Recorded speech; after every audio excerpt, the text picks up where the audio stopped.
ஓம் cream ஆதித்யாய சோமாய மங்களாய புதாய குரு சுக்ர சனிப்பியச்ச ராகவே கேதவே நமக. உலகை கட்டி காக்கும் பரமேஸ்வரன் பார்வதியின் திருவருளால் அனைவரும் நலமுடன் வாழ அந்த எல்லாம் வல்ல இறைவனை வணங்கி நேயர்கள் அனைவருக்கும் எனது அன்பான வணக்கங்களை தெரிவித்துக் கொள்கின்றேன்.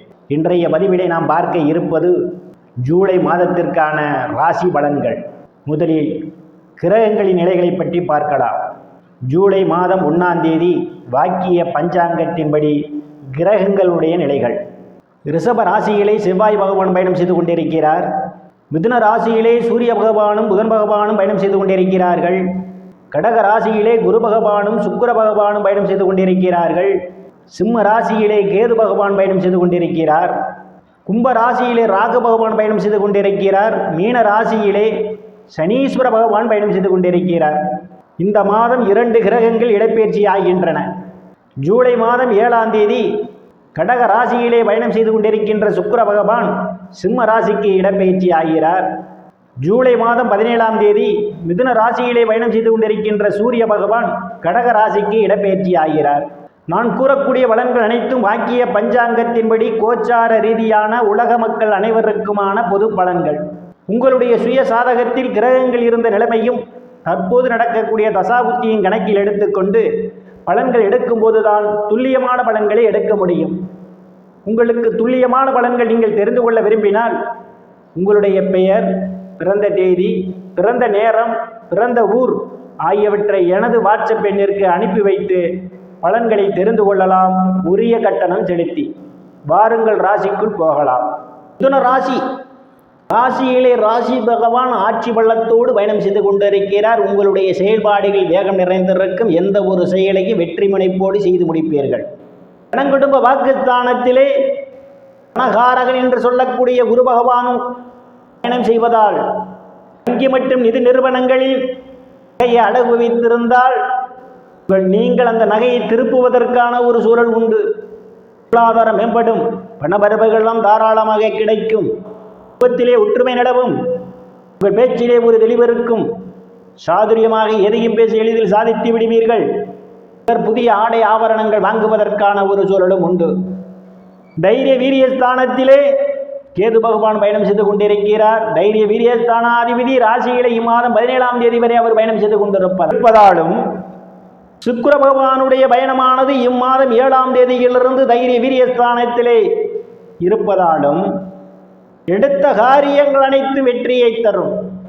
எதிரிகளெல்லாம் உங்களை கண்டு அஞ்சுவார்கள்.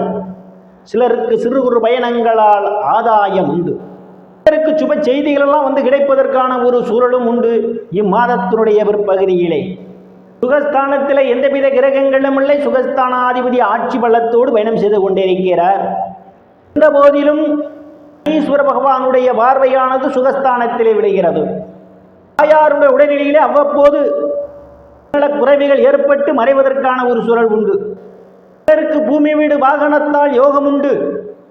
விவசாய தொழில் செய்து கொண்டிருப்பவர்களுக்கெல்லாம் விவசாயத்திலே நல்ல முன்னேற்றம் உண்டு. ரியல் எஸ்டேட் நடத்துபவர்களுக்கெல்லாம் நல்ல ஆதாயம் உண்டு. முன்னேற்றத்தை காண முடியும். பூர்வ புண்ணியஸ்தானத்திலே எந்தவித கிரகங்களும் இல்லை. பூர்வ புண்ணியஸ்தானாதிபதி தனங்குடும்ப வாக்குஸ்தானத்திலும் தைரிய வீரியஸ்தானத்திலும் இம்மாதம் அவர் பயணம் செய்து கொண்டிருப்பதால் குழந்தைகளால் நற்பெயரும் புகழும் ஏற்படும். குழந்தை பாக்கியத்திற்காக எதிர்பார்த்து கொண்டிருப்பவர்களுக்கு குழந்தை பாக்கியம் கிடைப்பதற்கான ஒரு சூழலும் உண்டு. தர்ம காரியங்களிலே ஈடுபடுவீர்கள். தெய்வத்தினுடைய அனுக்கிரகம் பரிபூர்ணமாக நிறைந்திருக்கும். கலைத்துறையை சார்ந்தவர்களுக்கெல்லாம் புதிய வாய்ப்புகள் தேடி வரும். கலைத்துறையின் மூலமாக கூடுதலான வருவாயை காண முடியும். ருணரோக சத்துரு ஸ்தானத்திலே எந்தவித கிரகங்களும் இல்லை. ருணரோக சத்துரு ஸ்தானத்தை பகவான் பார்வையிடுவதால் கடன் பிரச்சனையால் அவதிப்படுபவர்களும் கடலில் விழுவதற்கான ஒரு சூழல் உண்டு. சிலர் பழைய கடனை அடைத்து புதிய கடன் வாங்குவீர்கள். சில நாட்களாக வங்கி மற்றும் நிதி நிறுவனங்களில் கடனுக்காக விண்ணப்பித்திருந்தால் எளிய முறையில் கடன் கிடைப்பதற்கான ஒரு சூழலும் உண்டு. பணி செய்யக்கூடிய இடத்திலே சக பணியாளருடைய அன்பும் ஆதரவும் நிறைந்திருக்கும். அவர்களால் அனுகூலமான பலன்கள் உண்டு. நட்சத்திரஸ்தானத்திலே எந்தவித கிரகங்களும் இல்லை. நட்சத்திரஸ்தானத்தை சனீஸ்வர பகவான் பார்வையிடுகிறார். நட்சத்திரஸ்தானாதிபதி தனங்குடும்ப வாக்குஸ்தானத்திலே பயணம் செய்து கொண்டிருக்கிறார். அதாவது களத்திர ஸ்தானத்திற்கு அஷ்டமஸ்தானத்திலே அவர் பயணம் செய்து கொண்டிருக்கிறார். அவன் மனைவியிடையே ஒருவருக்கு ஒருவர் அனுசரித்து போக வேண்டும். இல்லையே உங்களுக்குள் கருத்து மோதல்கள் ஏற்படும். கூட்டுத்தொழிலில் கூடுதல் கவனம் எடுத்துக் கொள்ள வேண்டும். கூட்டாளிகளுடன் மனவருத்தம் ஏற்படுவதற்கான ஒரு சூழலும் ஏற்படலாம்.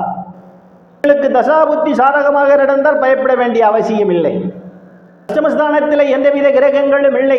அஷ்டமாதிபதி தொழில்ஸ்தானத்திலே பயணம் செய்து கொண்டிருக்கிறார்.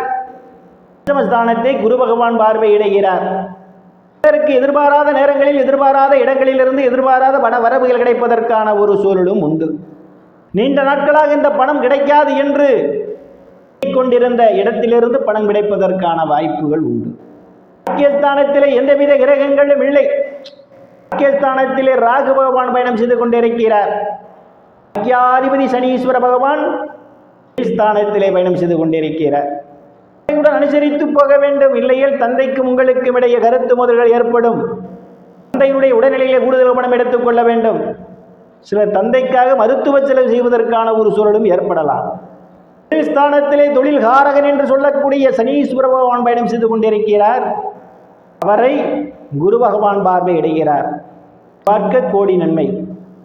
கெடுப்பவர்களுக்கெல்லாம் அவரவர் தகுதிக்கு ஏற்றவாறு வேலை கிடைப்பதற்கான ஒரு சூழல் உண்டு. ஏற்கனவே பணியில் இருப்பவர்களுக்கு பதவி உயர்வு பாராட்டு கிடைக்கும். செய்து கொண்டிருப்பவர்களுக்கெல்லாம் தொழிலில் அபரிமிதமான முன்னேற்றத்தை காண முடியும். அரசியல்வாதிகளுக்கு அரசியலில் நல்ல முன்னேற்றமும் உயர் பொறுப்புகளும் சிலருக்கு தேடி வரும். லாபஸ்தானத்திலே எந்தவித கிரகங்களும் அல்ல. லாபஸ்தானாதிபதி விரயஸ்தானத்திலே பயணம் செய்து கொண்டிருப்பதால் சகோதர சகோதரர்களை அனுசரித்து போவது நல்லது. இல்லையில் உங்களுக்கும் அவர்களுக்கும் இடையே மனவருத்தம் ஏற்படுவதற்கான ஒரு சூழல் உண்டு. ஸ்தானத்திலே செவ்வாய் பகவான் பயணம் செய்து கொண்டிருப்பதால் அப்போது தேவையில்லாத செலவுகளும் உங்களுக்கு ஏற்படுவதற்கான ஒரு சூழல் உண்டு. செலவுகள் விஷயத்தில் கூடுதல் கவனம் எடுத்துக் கொள்ள வேண்டும். ராசிக்காரர்கள் இந்த மாதம் செய்ய வேண்டிய பரிகாரம், வெள்ளிக்கிழமை தோறும் துர்க்கை அம்பாளுக்கு கேட்டு வழிபடுவதன் மூலமாக இந்த காரியங்கள் அனைத்தும் வெற்றியை தரும். இறைவனுடைய திருவருளால் அனைத்து செல்வச் செழிப்பும் பெற்று சிறப்புடன் வாழ அந்த இறைவனை வணங்கி நேயர்களை மீண்டும் அடுத்த பதிவில் சந்திக்கும் வரை விடைபெறுவது ஜோதிடர் எஸ் ராமன். நன்றி, வணக்கம்.